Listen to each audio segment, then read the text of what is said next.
I just want to start off by saying how thankful I am tonight that everybody came out.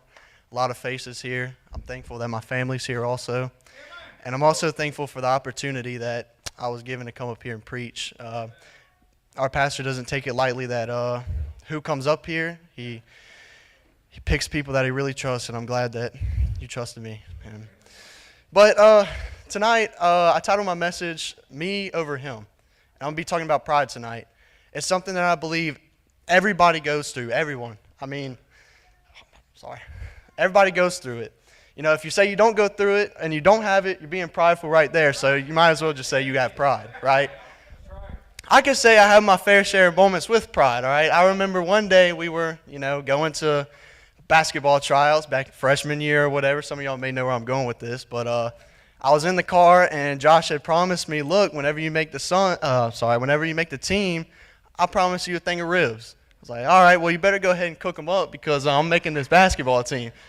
And then Mom looks back at me, or Medea, as some of y'all may know, looks back at me, and she goes, well, son, you better be careful because that's pride speaking to you. And I'm like, shut your mouth, you crazy.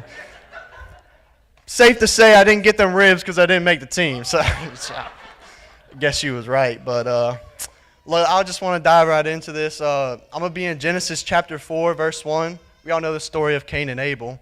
Let y'all flip there. If you don't know where it's at, then that's a problem. But it says in verse 1, chapter 4, and Adam knew Eve, his wife, and she conceived and bare Cain, and said, I have gotten a man from the Lord. And she again bare his brother Abel, and Abel was a keeper of the sheep, but Cain was a tiller of the ground. And in process of time it came to pass that Cain had brought of the fruit and of the ground an offering unto the Lord.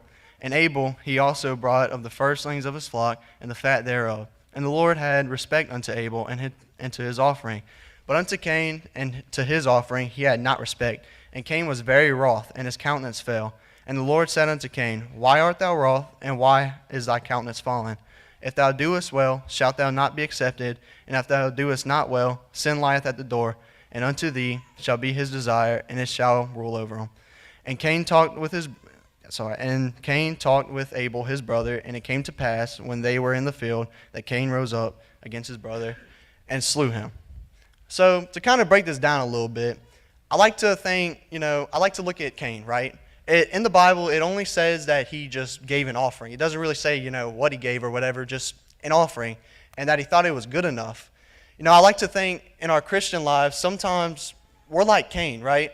We like to come to church and say, hey, that's good enough, but we'll go through the motions and not truly come to church and do what we're supposed to do. But in the Bible, it says Abel gave a firstling unto God. The thing about the firstling is, I'm a little stupid, so I had to kind of look it up and what that means. I put, the firstling is the first offspring of an animal. So I also put, giving the best and first to God. That's what the firstling is, right? The firstling is a picture of, I like to think of God, right? The firstling is like, I'm so lost, I'm sorry. Let me breathe. All right. The first thing I like to think of is like the blood.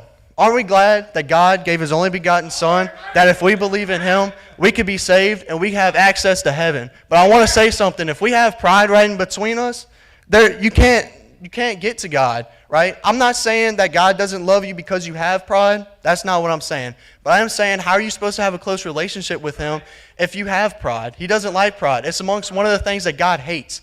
God hates pride. He can't love you with that, but he can't have a close relationship with you if you have that.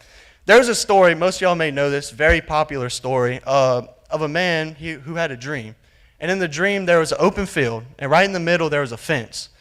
On one side of the fence was the devil, and on the other side of the fence was God.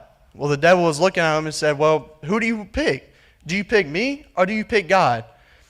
And the devil said, well, if you pick me, then I'll give you everything you've ever wanted. I'll give you the riches, the luxury, the fame, the glory, the honor, everything that you've ever wanted, I'll give it to you. But the moment you go with God, you're not getting any of it. So the man starts thinking to himself, he's like, well, God's good, God's great, but man, the things that the devil's offering, man, the temptation, it's good. Like, I like them. But the man thinks to himself, and his pride gets to him, and said, you know what, I'm going to be smarter than both of you, and I'm bigger, and I'm going to sit on the fence. I'm going to get a little bit of God, and I'm going to get a little bit of the devil. And then it goes black. The devil comes out the shadow and grips him by the arm, and the man starts saying, whoa, whoa, whoa, whoa, this isn't what I asked for. This isn't, I didn't pick you, devil. I mean, I had a little bit of God and a little bit of you.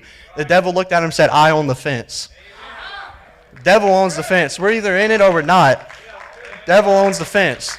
So you're probably wondering, well, all right, you told me about pride, whatever. How are we supposed to combat pride? Well, there's one thing that I could say to that, and that's being humble. Being humble. They got 3 verses I want to read out. James 4:10, humble yourselves in the spirit of the Lord, and he shall lift you up. Peter 5:5, God resisteth the proud, but giveth the grace unto the humble. Proverbs 18:12, before destruction the heart of a man is haughty, and before honor is humility. What I'm trying to say is, you want to beat pride, you want to overcome pride, all you have to do is stay humble and stay with the Lord. Give him everything you got. Don't do it just because, hey, everybody's looking at me, you know, I'm bigger than God, I'm here. No. You give everything you got to the Lord. It's all in the Lord. We're only here for God. We're only supposed to be lifting him up. That's all we need to do is lift the Lord up. That's kind of all I had, so.